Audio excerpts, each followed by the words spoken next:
함께 나눌 말씀의 제목은 새 사람의 옷으로 갈아입으십시오라는 제목을 가지고 함께 하나님 말씀 나누겠습니다. 지난주에 제가 옛사람의 옛사람의 옷 위에다가 그리스도의 새 사람의 옷을 껴입는 것이 아니다라는 말씀을 제가 지난주에 말씀을 드렸습니다. 오늘은 그러면 새 사람의 옷을 입어야 되겠는데 이 새 사람의 옷이 뭔지 그 이야기를 같이 나누어 보려고 합니다. 반드시 옛사람의 옷은 벗어버려야 됩니다. 벗는 것으로 멈추는 것이 아니라 벌거벗은 신앙이 되어서는 안 되고 벗은 거에다 위에다 이제 새 옷을 갈아입어야 하는 거죠. 오늘 에베소서에 나와 있는 사도 바울의 가르침은 여러 가지 이야기들 속에서 그걸 버리고 거기다가 껴입지 마시고 벗어버리고 새 옷을 입으십시오 라고 권면해주고 있어요.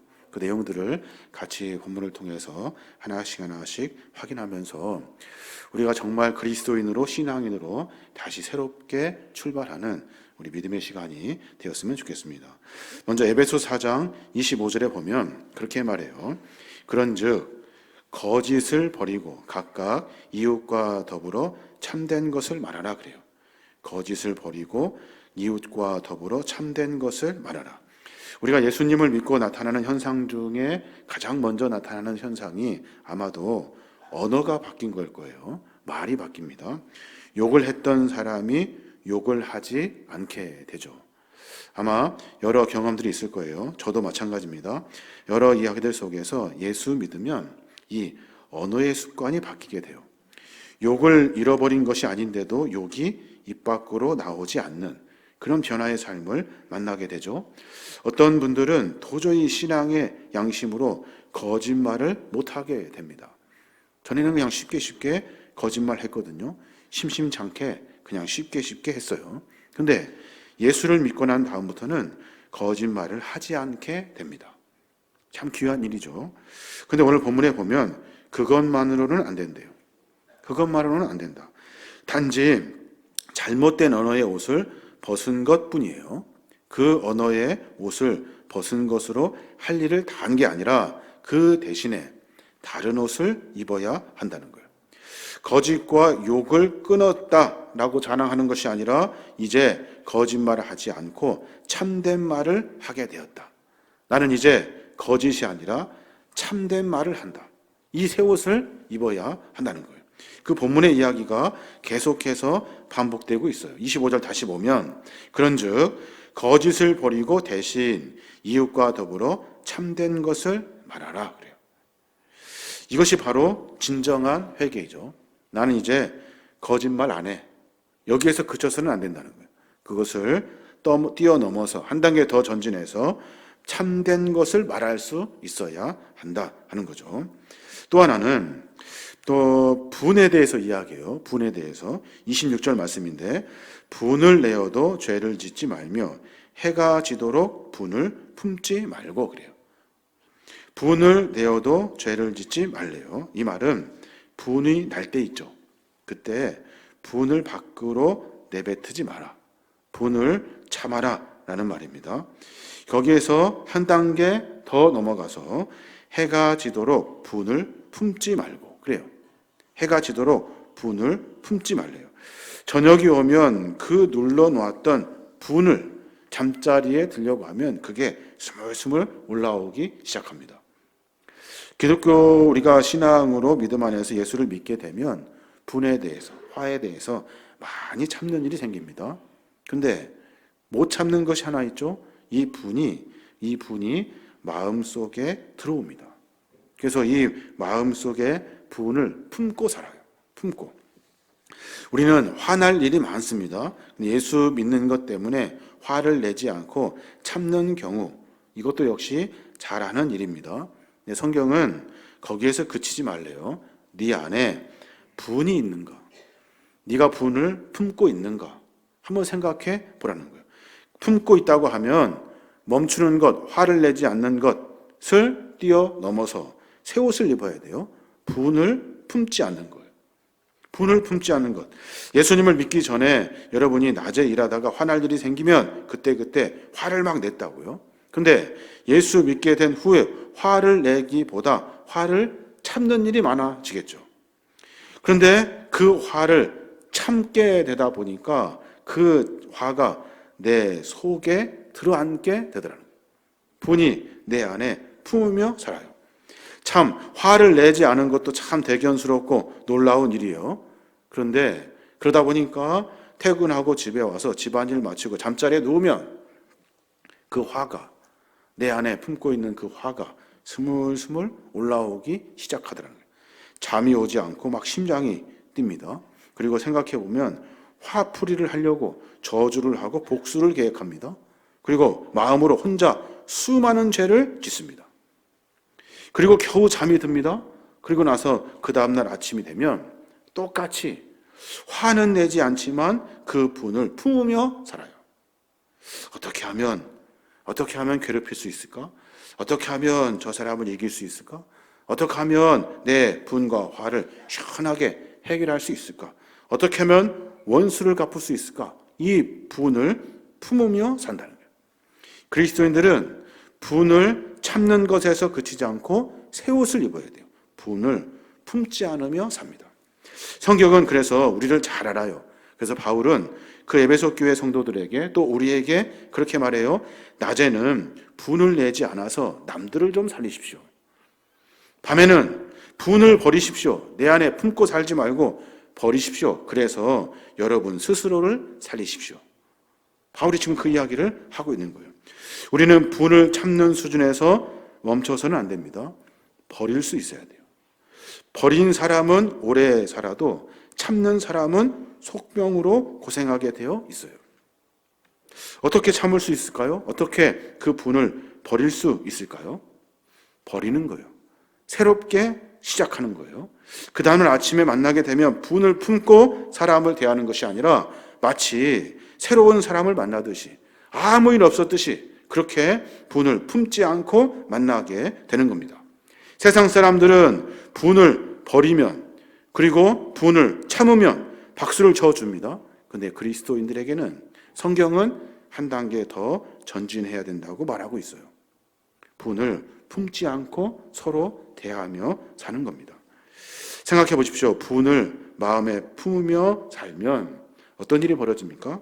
자기 자신이 병든 것뿐만 아니라 함께했던 가족들, 함께하는 친구들, 함께하는 이웃들 모두에게 분이 흘러 넘치게 됩니다. 괜히 집에 가서 생각해 보니까 신경질이 나죠. 가족에게 신경질을 냅니다. 함께했던 친구들에게 신경질을 냅니다. 내 주변 전체가 다 지옥이 돼버리고 말아요. 그러니까 아무리 어떤 일이 있어도 분노를 퇴근하고 나서 집으로 끌고 와서는 안 되는 거예요. 내 안에 있는 분, 내 안에 있는 화, 내 안에 있는 여러 악한 마음들, 미워하는 마음들은 다 털어내야 한다는 겁니다. 우리 아이가 있습니다. 초등학교 2학년이에요. 근데 그 아이에게 제가 무섭게 혼을 냅니다. 무섭게 눈물이 막 쏙 빠지도록 잘못하면 무섭게 혼을 냅니다.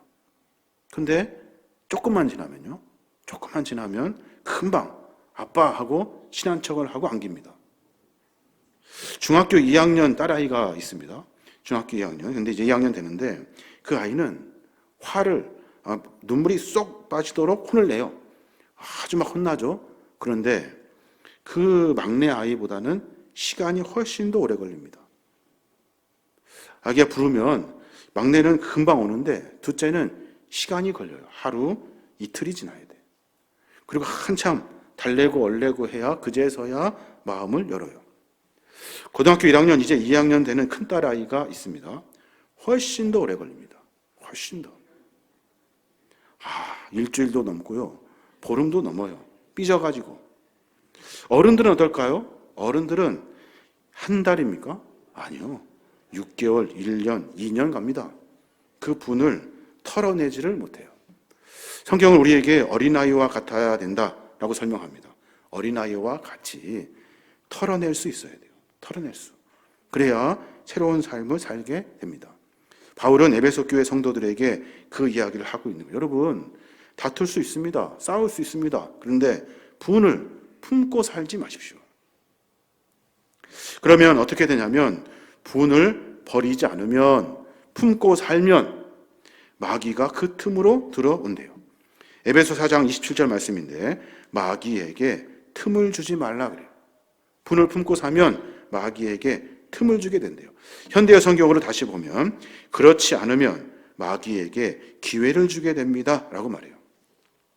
붙여서 읽어보면 분노를 품음으로 마귀에게 기회를 주지 마십시오 라고 말하고 있는 거예요. 마귀는 틈, 기회를 좋아합니다. 그 틈으로 들어옵니다. 그 틈이 뭐냐면 분노가 마음에 있는지를 본다는 거예요. 뭐 나쁜 일을 해가지고 내가 마귀에게 시험당하는 건 아닙니다. 제일 가장 빠른 방법은 내 안에 화가 있어요. 내 안에 분노가 있습니다. 그러면 마귀는 그 안에 깊숙이 들어옵니다. 잠자는 동안 마귀가 우리 마음밭에가 무슨 가라지를 뿌릴지 몰라요. 그 가라지가 어떻게 자랄지 모릅니다. 아무리 바르게 오르게 열심히 몸부림을 쳐도 분노가 우리 안에 있으면 마귀는 그 틈에 자리 잡게 된다는 거예요. 그래서 에베소 4장 31절에 바울이 이어서 계속해서 설명해요. 여러분은 모든 악독과 걱정과 분노와 말다툼과 비방과 모든 악의를 버리고 서로 친절하게 대하고 불쌍히 여기며 하나님이 그리스도 안에서 여러분을 용서하신 것 같이 서로 용서하십시오 그래요. 버려라 이거예요. 버려라. 아니 어떻게 버립니까? 저 사람이 나한테 화해를 하든지 저 사람이 나를 설득시키든지 내 마음을 달래든지 해야 될 거 아닙니까? 라고 말하는 것이 당연하죠. 근데 바울은 아니라는 거예요. 버리세요. 버리세요. 그럴 일은 일어나지 않습니다. 마음을 털어내십시오. 악독, 걱정, 분노, 말다툼, 비방, 악의를 버리십시오. 여러분이 버려야 그 문제가 해결됩니다. 그래서 성도 안에서는 알아요. 화가 나는 일은 수도 없이 많습니다. 그런데 우리는 버리고 새로 만납니다. 이게 성도들이 해야 할 일이라는 거예요. 마치 그리스도께서 우리를 용서하신 것 같이 서로 용서하래요. 그리스도가 우리를 어떻게 용서합니까? 우리의 수많은 죄를 주님이 훤히 들여다보고 아신데 모른 척 하는 것이고 우리의 모든 죄를 용서하시려고 우리 신앙의 모든 악한 일들을 주님은 그 마음에서 털어내신 거예요. 분노를 버리기 힘들 때 잠자리에서 분노를 묵상하지 말라는 거예요. 그때는 나를 용서하신 그리스도를 묵상해야 한다는 거예요. 그래야 마귀에게 틈을 주지 않게 된다는 겁니다. 원어 성경을 보니까 이것을 이렇게 해석했더라고요. 참소자에게 자리를 내주지 마십시오. 참소자에게 기회를 주지 마십시오. 이렇게 원어에 보니까 해석했더라고요. 참소가 뭐예요? 남을 헐뜯어 없는 죄를 있는 것처럼 꾸며서 고해 바치는 사람. 이게 참소자예요. 마귀는 나중에 우리가 하나님의 법정 앞에 설 때 그때 우리가 삶 속에서 죄 지은 것을 낱낱이 참소하게 된대요. 하나님에게 그 모든 일들을 다 이야기한대요. 뿐만 아니라 헐뜯었던 여러 일들, 죄 있는 것처럼 꾸며가지고 덮여가지고 더해가지고 더 크게 만들어서 하나님 앞에 고한다는 거예요. 참소하는 일을 마귀가 하게 된다는 거예요. 분을 품으면 내 안에 분을 품고 살면 마귀는 그 틈에 들어와서 우리 안에 모든 것들을 다 참소할 거리로 만들어 버린다는 거예요. 그래서 마귀에게 틈을 주지 말라. 마귀가 하나님 앞에 내 죄에 대해서 고소할 기회를 주지 말라라고 이야기하고 있는 겁니다. 참 어려운 일인 겁니다. 화를 참는 일, 이것도 대단한데 화를 품지 않고 새로운 옷을 입고 사는 것. 참 어려운 일이 아닌가 합니다. 용서는 서로 화해하는 일이죠. 용서는 저 사람이 내 마음을 풀어줘야 용서가 되죠. 성경은 그렇지 않대요. 네가 털어내야 된대. 네가 분을 품지 말아야 한대요. 그래야 너도 살고 너와 함께 행복을 누렸던 주변의 많은 사람들이 함께 살게 된다는 거예요. 이게 바울의 가르침입니다. 또 하나, 바울이 무슨 옷을 또 입어야 된다고 말하냐면 도둑질을 벗고 구제를 입으래요.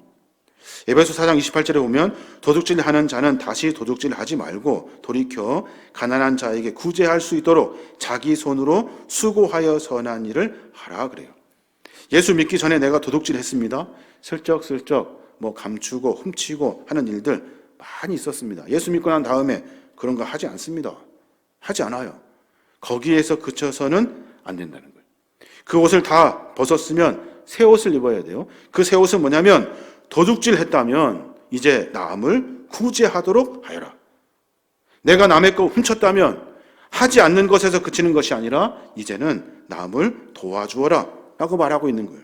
그래서 성경은 도둑질하는 자는 다시 도둑질하지 말라, 멈추는 것에서 칭찬받을 일이 아니라 네가 지금 구제하는 일의 옷을 입고 있는가 하는 거예요. 누가복음에 보면 삭개오 이야기 나옵니다. 삭개오가 예수님을 만나죠. 그러고 나서 그 가정 전체가 구원받은 아주 귀한 예수님의 칭찬을 받은 그런 삶을 기록해냅니다. 예수님 앞에서 그가 백성의 돈을 더 많이 붙여가지고 도둑질하는 것을 그것만 회개했다면 아마 예수님은 그 가정에 구원을 주지 않으셨을 거예요. 삭개오 뭐라고 이야기합니까? 삭개오는 내가 훔친 것이 있다면 그러지 않겠습니다. 그리고 가난한 사람이 있으면 내가 4배를 갚겠습니다. 여러 사람들에게 내가 구제하는 일들을 하겠습니다. 전에는 세금 거두러 갈 때 가난한 사람이 있어요. 그러면 그 가난한 사람에게서 기어이 더 세금 붙여가지고 빼앗았다는 거예요. 이제는 내가 남의 것을 정직하게 거짓말하지 않고 걷는 것뿐만 아니라 다른 사람이 어려우면 가난하면 내가 그 사람들을 돕겠습니다. 삭개오 고백이 그래요. 그래서 예수님께서 그 고백을 보시고 구제와 나눔의 옷을 입었기 때문에 예수님으로부터 칭찬, 구원의 선물을 받을 수 있었던 거예요. 우리의 신앙의 모습도 마찬가지입니다. 늘 언제나 거짓말하지 않습니다. 도둑질하지 않습니다. 여기에 그쳐서는 안 된다는 거예요. 신앙인들은 거기에서 한 단계 뛰어넘어야 돼요. 그래서 남을 돕고 구제하는 일들을 해야 한다는 겁니다. 생각해 보니까 우리가 금식이라는 것을 합니다. 금식이 뭐예요? 굶는 거죠. 밥 안 먹고 기도하는 거예요. 근데 금식은 밥 안 먹는 것으로 그치는 것이 아닙니다. 금식뿐만 아니라 거기에서 한 단계 더 넘어가야 금식인 거예요. 어떤 목사님의 간증을 봤는데 아침밥을 안 먹고 기도하는 그런 금식을 1년간 하기로 하셨대요. 그래서 1년간 열심히 금식을 합니다. 근데 생각해 보니까 그냥 아침밥 안 먹고 그냥 기도하는 것 여기에 그쳐서는 안 될 것 같아요. 그래서 그 목사님이 아침밥 안 먹은 것을 한 끼에 5,000원씩 계산을 합니다. 그래서 부인과 함께 부부가 5,000원, 5,000원씩 이렇게 모으기 시작해요. 그리고 금식하는 날짜가 이제 끝났습니다. 약속하는 날이. 그래서 그걸 가지고 주변에 어려운 이들을 돕기 위해서 옆에 가난한 그 모녀에게 그 금액을 전달해 줍니다. 그 돈을 받은 그 모녀뿐만이 아니라 그 부부가 엉엉 울었대요. 은혜가 너무나도 넘치더라는 거예요. 금식은 밥을 안 먹는 게 아닙니다. 금식은 그걸 가지고 구제하는 데까지 가야 하는 거예요. 금식에 대해서 이사야 선지자는 금식이 뭔가, 금식을 왜 해야 되는가 라고 설명을 합니다. 이사야 58장 6절부터 보면 그렇게 말해요. 내가 기뻐하는 금식은 압박의 사슬을 풀어주고 모든 멍에를 꺾어버리며 억압당하는 자를 자유롭게 하는 것이다. 너희는 굶주린 자에게 너희 음식을 나누어주고 집 없이 떠돌아다니는 가난한 사람을 너희 집으로 맞아들이며 헐벗은 잣을 보면 입히고 도움이 필요한 너희 친척이 있으면 외면하지 말고 도와주어라. 그러면 내 은혜의 빛이 아침 햇살처럼 너희에게 비칠 것이니 너희 상처가 속히 치료되고 내가 항상 너희와 함께하여 사방으로 너희를 보호하겠다. 그리고 너희가 기도할 때 내가 응답할 것이며 너희가 도와달라고 부르짖을 때 내가 여기 있다 하고 대답할 것이다. 이게 금식이라는 거예요. 이게. 성도들은 어떻습니까? 성도는 나 그거 안 해. 나 전에 했는데 이제는 안 해. 이제는 끊었어. 이것으로도 칭찬받을 일이지만 진짜 성도는 거기에서 한 단계 넘어간다는 거예요. 나 금식했어. 금식하며 기도했어. 금식하며 하나님 고민했어. 거기에서 그쳐서는 안 된다는 거예요. 내가 다른 사람들 굶주린 사람이 있으면 그 사람에게 음식을 나누어 줄 거야. 나는 음식을 나누어 주고 압박과 사슬을 풀어주고 멍에를 꺾어내고 남을 도와주는 일들을 할 거야. 이게 성도의 자세라는 거예요. 우리는 어떻습니까? 우리는 늘 언제나 세상에 마치 정의로운 법 질서를 지키는 사람처럼 나 그거 안 해 한다고요. 마치 그것으로 신앙인의 삶이 완성된 줄 알고 착각한다고요. 그것이 아니에요. 한 단계 더 전진해야 돼요. 내가 무엇을 더 해야 하는가? 하나님이 나에게 무엇을 요구하시는가? 하나님이 여기 모인 우리 모두를 다 기뻐하십니다. 여기 모인 우리 모두를 다 기뻐하셔요. 왜냐하면 우리가 주님 앞에 예물을 드리잖아요. 이 예물. 다른 사람들은 돈을 아끼고 낭비하지 않고 나를 위해 씁니다. 근데 우리는 돈을 아끼고 낭비하지 않고 주님께 예물을 드리죠. 한 단계 더 나아간 거예요. 이 예물은 구제하고 선교하고 그리고 나눔하는 곳에 사용되어지게 됩니다. 우리가 나를 위해서 돈을 아끼고 낭비하지 않는 것을 뛰어넘어서 다른 것에 흥청망청 내가 타락하여 다른 것에 돈을 쓰는 것이 아니라 내가 아끼고 낭비하지 않고 예물을 드림으로 말미암아 구제하고 나눔의 역사가 일어나도록 했기 때문에 하나님은 우리 모두를 기뻐하신다는 겁니다. 이게 바로 성도의 자세인 거예요. 그래야만이 하나님의 영광이 우리의 삶 속에 드러나게 돼요. 우리의 삶 속에서 하나님이 원하시는 것이 우리 안에 드러나게 되어 있다. 이게 성도의 삶이라는 거예요. 또 하나 바울이 이제 에베소 교회 교인들에게 이야기를 해요. 무엇을 벗고 무엇을 입어야 하냐면 여러분 더러운 말을 벗고 덕을 세우는 말을 입으십시오. 그래요. 한번 봅시다. 에베소 4장 29절에 보면 그래요. 무릇 더러운 말은 너희 입 밖에도 내지 말고 오직 덕을 세우는데 소용되는 대로 선한 말을 하여 듣는 자에게 은혜를 끼치게 하라. 그래요. 입에서 거친 말을 벗어버리는데 멈추지 말라는 거예요. 나 이제 욕 안 해. 나 이제 저주 안 해. 거기에서 그쳐서는 안 된다는 거예요. 그 입에서 덕과 은혜를 끼치는 말을 할 수 있도록 새 옷을 입어야 한다는 거예요. 아, 저 사람 말 많이 부드러워졌네. 저 사람 말 많이 부드러워졌어. 칭찬 듣는 것으로 그쳐서는 안 돼요. 저 사람 말을 들으니까 은혜가 되네. 야, 저 사람 말을 들으니까 덕이 되네. 힘이 나네. 여기까지 가야 성도의 말인 거예요. 그래서 교회에서 성도들에게 상처 주는 말이나 나쁜 말을 전혀 하지 않지만 그렇다고 성도들에게 은혜 되는 말도 전혀 하지 않으면 그건 성도도 아니라는 거예요. 바로 그 이야기를 분명히 하고 있는 거예요.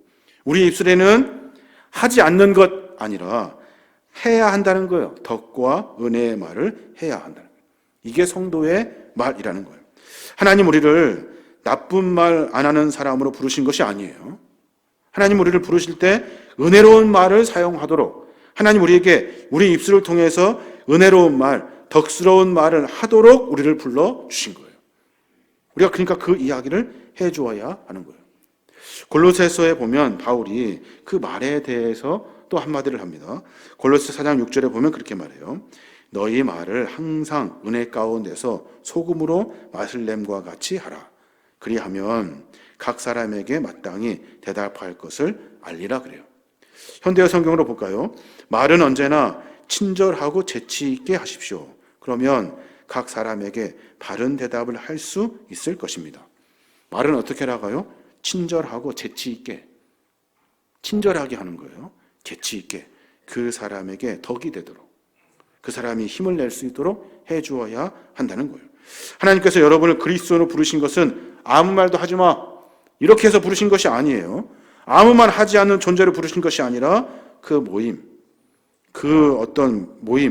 어떤 그 만남, 그 속에서 은혜로운 말을 할 수 있도록 마치 소금이 맛을 내듯이 덕을 세우는 말을 하도록 우리를 부르셨다는 거예요.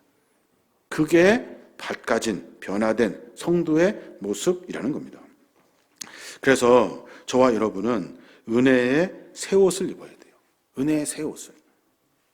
오늘 말씀을 통해서 믿음을 단순히 하지 않는 것, 이것으로 증명하려고 하셨다면 믿음은 함으로, 무언가 새롭게 시작함으로 새 옷을 입고 내가 삶을 살아내는 것으로 증명되게 되는 거예요. 아직 벗지 못한 사람이 있으면 벗어야 되고요. 이미 벗었으면 새 옷을 입지 못한 사람은 새 옷을 입어야 돼요. 새로운 삶을 살아야 한다는 거예요. 그래서 예수 이름을 부르면 예수의 믿음과 신앙의 삶으로 제자로 그리스도인으로 산다 한다면 하지 않는 신앙을 뛰어넘어서 이제 새 옷을 입고 새로운 일을 해내는 그런 신앙의 삶의 모습이 우리 안에 있어야 하는 거예요. 여러분, 마음과 삶 가운데 삶을 한번 정비해 봤으면 좋겠어요. 예수 믿으면 하지 않는 것으로, 예수 믿으면 멀리 하는 것으로 우리는 믿음과 신앙을 생각했다고요. 근데 바울은 그렇게 말하지 않아요. 새로움으로 다시 삶을 살아야 한다는 거예요. 거짓을 벗으래요. 거짓말 하는 것을 멈추는 것뿐만 아니라 그 입에서 이제 참말을 하라는 거예요. 참말. 그냥 모른 척하고 말 않는 것이 아니라 진실이 무엇인지, 정의가 무엇인지 말하라는 거예요. 분을 참는 것에서만 그치지 말고 참으면 품게 되니까 품는 것을 품지 않고 털어내라는 거예요. 그래야 함께 살 수 있다는 거예요. 품으면 마귀가 그 틈으로 들어온다는 거예요. 그래서 우리로 하여금 모든 삶이 엉망이 되게 만들어 놓는다는 거예요. 털어내십시오. 바보같이 멍청하게 초등학생같이 금방 얼굴 환하게 웃으면서 아빠하고 뛰어든 우리 막내 아들처럼 그냥 털어내어야 한다는 거예요. 그래야 신앙과 믿음이 자라게 된다는 거예요. 도둑질 하지 않는 것에 그치면 안 됩니다. 도둑질 하지 않는다면 구제하는 옷을 입어야 돼. 그래야 신앙과 믿음이 자랍니다. 더러운 말 하지 않는 것, 욕하지 않는 것, 저주하지 않는 것 그쳐서는 안 돼요. 한 단계 더 가야 돼. 내가 말할 때마다 덕을 세우게 되고, 내가 말할 때마다 은혜가 되어야 되고, 내가 말할 때마다 개인과 공동체가 행복해지는 말들로 바꾸어야 한다는 거예요. 그래야 성도의 삶의 모습이라는 거예요. 그래야 예수 믿는 사람이지 라고 하면 바울이 이야기하고 있는 겁니다. 바울은 지금 에베소 교회 성도들에게 편지를 씁니다. 어디서 씁니까? 감옥에서 쓰고 있어요. 감옥에서. 지금 자기 코가 석자인데 누가 누구에게 뭘 말합니까? 그런데 에베소 교회 성도들의 이야기를 듣고 삶을 정비하는 글을 씁니다. 여러분, 성도는 그렇게 사는 것이 아닙니다 라고 말해주고 있는 거예요. 오늘 말씀을 통해서 우리의 삶을 한번 정비해 봤으면 좋겠습니다. 하지 않는 것도 귀합니다. 그런데 그 단계에서 뛰어넘어서 이제 하는 삶으로, 주님이 원하시는 것을 이루어내는 삶으로 살아야 하는 겁니다. 우리는 주님의 이름을 부르며 사는 사람입니다. 주님 안에 새 옷을 입고 사는 사람입니다. 왜냐하면 우리는 구원받은 백성이거든요. 그러면 구원의 증거, 구원의 열매는 어떻게 일어납니까? 내가 여러 번 말씀드립니다. 제가 입술로 구원을 증명하는 것이 아니에요. 구원의 열매로 증명하는 겁니다. 그 열매는 삶의 열매예요. 삶 속에서 어떤 삶을 살아내는가, 그 이야기가 구원받은 백성의 증거라는 거예요. 그래야 우리의 신앙의 삶을 정비할 수 있는 겁니다. 저와 여러분이 그런 삶을 살아야 될 줄로 믿습니다. 참 어려운 일입니다. 한 번 더 생각하고 하나님이 원하시는 삶으로 내가 새 옷을 입는 겁니다. 새 옷을 입고 마치 밖에 나가는 것처럼 새로운 삶으로 출발하는 거죠. 이게 우리 신앙의 삶의 모습이 되어야 될 줄로 믿습니다. 여러분 생각해 보시고 삶 속에서 삶을 결단하여 주의 구원의 열매를 이루어내시는 저와 여러분이 되시길 주님의 이름으로 축원합니다. 수많은 무리들 줄지어 그분을 보기 위해 따르네. 평범한 목수이신 그분 앞에 모든 무릎이 꿇어 경배하네. 모든 문제들 하나하나 죽음까지도 힘을 잃고 생명의 근원 되신 예수 이름 앞에 모든 권세들 굴복하네.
이름